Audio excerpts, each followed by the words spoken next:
When I first shared this antique china cabinet in my Instagram stories, the majority of people said that I should paint it. But then as I started to inspect it a little bit further, I realized it wasn't as damaged as I thought it was. It was just really dehydrated.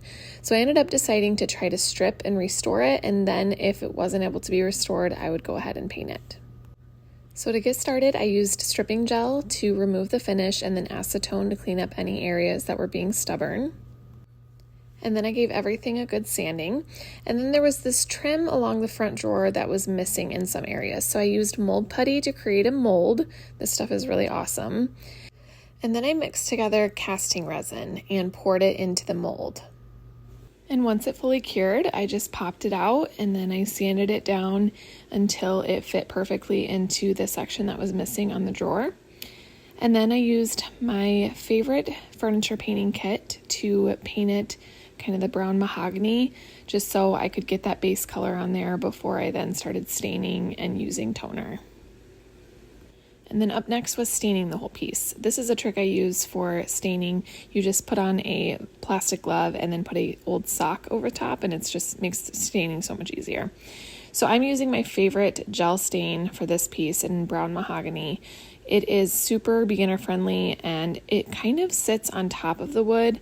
It does soak into some areas, but it just kind of helps tone the whole piece as well. And then any of these areas that did not take the stain the same way, so these sections that were real wood versus the veneered wood, I just taped off any of the veneered sections, and then I went in with my favorite toner. So toner is kind of like a translucent stain that just kind of helps tone the wood to a different color. So you can see here it kind of darkening these sections of real wood that were much lighter than the rest of the veneered wood. After the stain and toner had a few days to dry, I went in with several coats of my favorite top coat, which is wipe-on poly.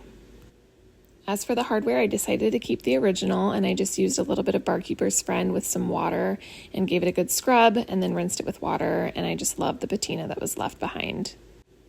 Then it was time for reassembly and conditioning the drawers, and just as a reminder, here is the before and here is the after.